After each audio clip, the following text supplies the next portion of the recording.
Good morning, everybody. So it looks beautiful and sunny out right now, right?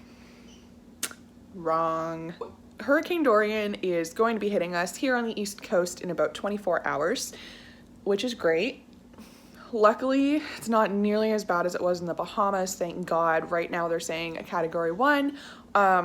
Hopefully just that. It's still a Category 2, I think, but by the time it gets here, it'll be a Category 1. And a near direct hit on us, just a few miles to the east, which obviously could change. So they are anticipating, they're telling us to prepare for a couple days worth of power outages, which is annoying, especially when you have fish like I do, but that's okay. I am gonna take you guys along on my little animal storm prep journey. My mom is on her way over right now, and we are gonna go buy up whatever is left of food because apparently it's pretty bleak at the grocery store. And yeah, so this is how I prep for severe weather with my animals. Step one is this baby. You may or may not recall last winter was my first winter with my saltwater tank and had some power outages, didn't have a backup power supply, and literally had to turn the water with a whisk to keep the oxygen up. So this guy, if I don't on my light, should give me about 8 hours of power. And that's if I use it continuously on just the tank. I'm hoping that I can kind of stagger it throughout the day if I need to. And obviously if it comes down to it and it's a bad storm and we're looking at like a prolonged power outage, I will not be running my lights with this, obviously, because they're going to use a lot more power than just my filters. Maybe you guys laughed at me last year about Nova Scotia storm chips and how we always run out of chips like province-wide every time we're getting a major storm. So this time they restocked them. Look at all these empty chip pallets. Look, they're going already. And we stopped for a visit at Mom's to see Bear. Yeah. Oh, that's nice. I'm so serious. What are you doing? Oh, he's the best. He's the best dog. Alright, back from the grocery store. We stopped at Mom's for a minute so I could say hi to the dog. And now I'm gonna let the birds out for a bit. I won't be letting them out tomorrow, just because it's storming. And in case we need to evacuate, we have actually had to evacuate before due to a fire caused in part by a storm. It was a weird story. But, so I'm gonna let them out today so that they can, you know, tire themselves out a little bit. And that will also give me time to top up their food and water for today and just do like my regular daily maintenance. And then I'm going to show you how I prep my emergency kits for my animals. Ready for this? Hello? Who's coming out? Come on. They're so suspicious. They think it's a trick. I don't normally let them out this early. Hi, who's coming? Come on. It's mating season right now. Cusco's a little hormonal. Come on. Wow, do you guys not want to come out today? What's up? Chip's thinking about it. Hi, Cusco. Come on, Chippy boy. Look at him, he's like, maybe. Maybe. Come on, Chip. Here comes Kita. And yes, I let her hang out in there this morning. She has been staying in her own cage lately because she's not letting Chip eat. She's a little bit pushy, and he had lost some weight, but I did let her in there this morning because she's been behaving. You guys coming out or what? There's Indy way in the back there. You guys trying to come out? Maybe? Chip's like, yeah. Oh, there's one. Here comes Kita. Come on, Kita. Come on! Chip's out. He's over there. Wow. Come on. Okay, so now I'm gonna pack up the pet animal emergency kit. So the way it works in our apartment is we keep one emergency kit for all of our animals. My roommate has her cat, and then I have everybody else. So we keep one kit for everybody. Obviously, exceptions to this are my fish if we ever need to evacuate. Unfortunately, they will not be able to attend. Moving on, this emergency kit covers everybody other than the fish. What it is it's literally just one of those roadside car repair kits that we got. My roommate got it for Christmas actually, and we already had one of those, so we redid it for our pets. So on this side, right off the bat, I'm just gonna cover it so you can't see my personal information, but this top piece of tape has mine and my roommate's name on it, all of our contact information, our emergency contacts, and our cell phone numbers. And then the next one is our address, our postal code, our unit number in our building. And then on here, we have a label of what this kit contains, which we're about to go over. The other piece of paperwork I always keep in here is this pile of pink Post-its paperwork. And this has a breakdown of all of our pets' names, ages, descriptions, vets, any medical conditions that they're dealing with at that time, all that good stuff. And again, our contact information, which is why I'm not showing it on camera, but I do keep that in the outside pocket of this kit right where this information is, so it's easy to find. Obviously, the most important thing, well, I shouldn't say the most important thing, second to water, the most important thing is their food, which I just dropped everywhere. They need food. So in this bag I keep, which I do usually label, I just literally refilled this one, so still gotta put it together. So this is about 3 days worth of food. This is the amount that I have in our emergency stores. I do have their regular bag of food. This is just the bag of food that lives in here. So if I'm anticipating a storm like this, I also pack a personal backpack for me that includes like their bigger bag of food, but this is kind of our like grab it and go bag. So this has about 3 days worth of pellets and seed. And then that goes, turn it around so you can't find out where I live, in the bag. Then I also have these Tupperwares that are labeled for the birds, food and water dishes. So I have multiples of like these little Tupperwares for them to eat out of.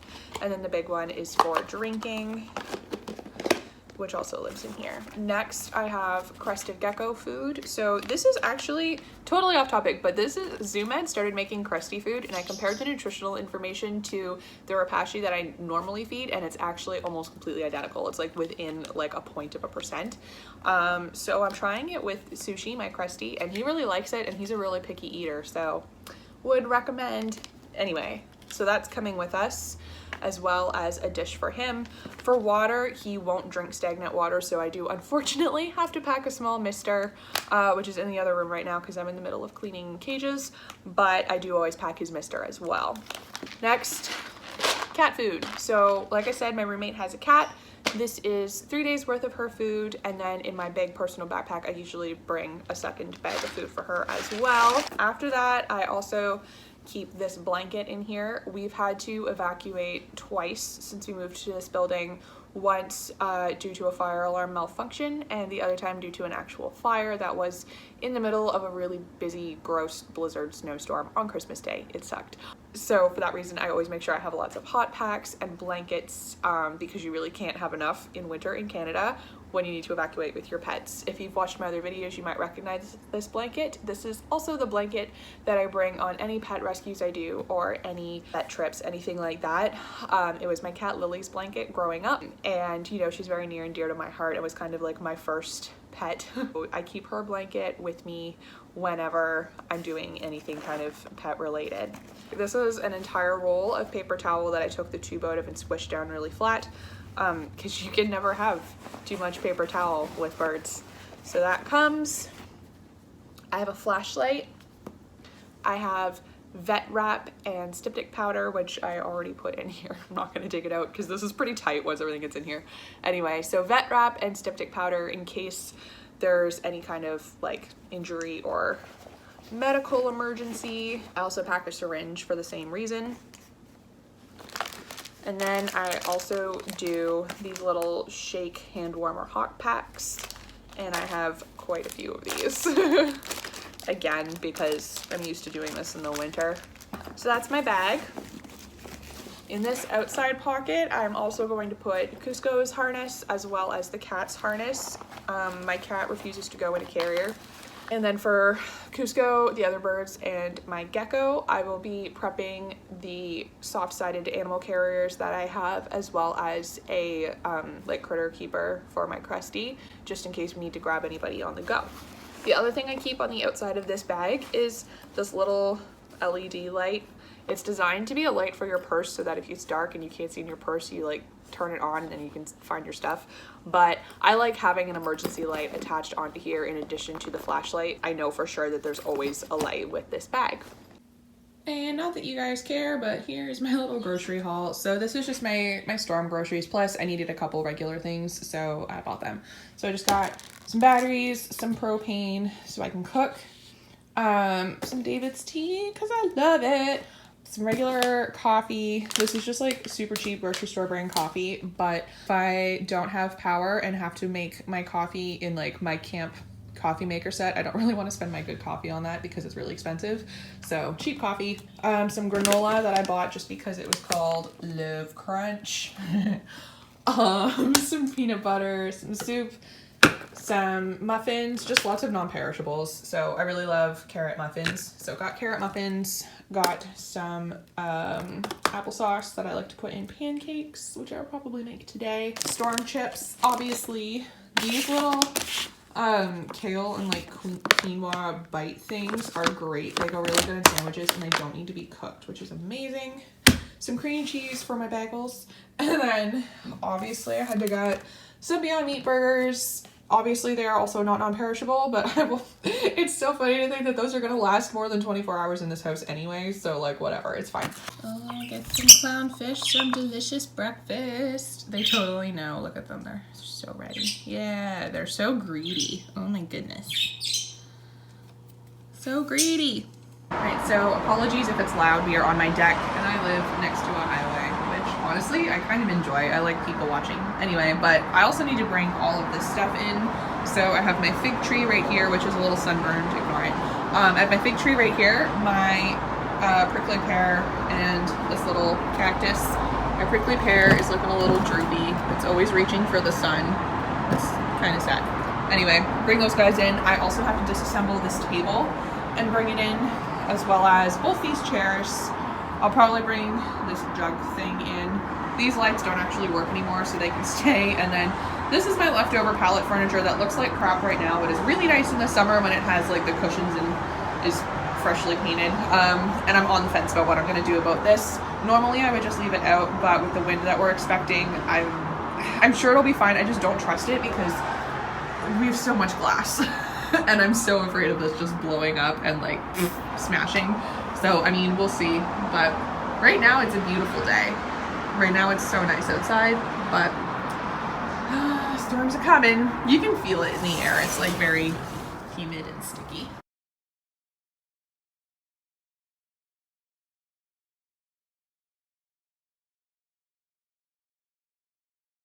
Hey everybody, so apologies for the crappy lighting. It is nighttime. So there's been a little bit of a change in plans. We just got upgraded from a Category 1 indirect hit to a Category 2 direct hit. And things are gonna get pretty serious, and it looks like we're in for some pretty nasty weather. So I am gonna go ahead and bring all of my pallet furniture that was out on the deck inside. The storm is supposed to hit or like start rolling in around noon tomorrow, and then it's supposed to last until just after midnight. Not gonna lie, a little bit stressed out. I was here for another pretty severe hurricane that we had here about 15 years ago, and I remember how awful that was. I'm focused on protecting my guys and protecting our house and myself, and yeah, I'm gonna go and get my pallet furniture. It is the next morning. It is D-Day, so we are upgraded to a Category 2. It hasn't started yet. We're about 3 hours out. I still need to go do my water changes because I was up until very late last night meal prepping. And then I'm also going to take a shower because it looks like we're headed for some very like extended power outages. Oh man, I hope those little birds over there do okay.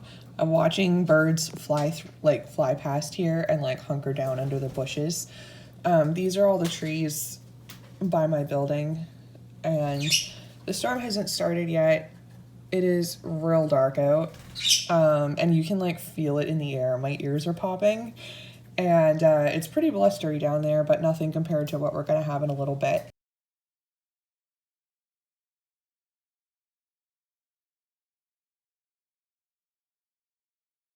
All right, so you wouldn't know it to look at this tank, but I actually did a water change on this 2 days ago, And I was dumb and I didn't bring salt home from work yesterday, so I just checked my salt bag and I literally have like enough for probably 2 water changes total. So I just did my 13-gallon tank. So this is 2 water changes, not including that one. And depending on how long we're out of power, I'm gonna need to do more water changes because the beneficial bacteria are gonna start to die off, and that's gonna cause ammonia spikes. So what I just did for this one was I tested my water and its parameters are pretty good. Again, please ignore all this algae. It's a very new tank. It's very much still getting established. I'm gonna top it up with a little bit of fresh because the salinity had spiked a bit, and then I'm just gonna leave it. I'm not gonna do a water change on it right away. And my firefish is looking good. Can we also just talk about my freaking hairy mushroom, or my Recordia and my anemone beefing over this one like ½ inch of turf when they have literally this entire tank? Like, they could be anywhere, but they're both like, nah. Cool. So my firefish just tried to jump. I don't know if y'all saw that, but that's why he has a net. He can't get out this time. Fool me once, buddy. All right, y'all. It's been about 2 hours since I last updated, and it's definitely starting to pick up a little bit. Lots of leaves starting to come off the trees. Birds are mad because I won't let them out. But just look at that. It's blustery. I really hope those trees stay up. They're so pretty. And then just out here, that's actually the waterfront and the mouth of the harbor. So that's where the storm is going to be coming in. Yeah, hunker down.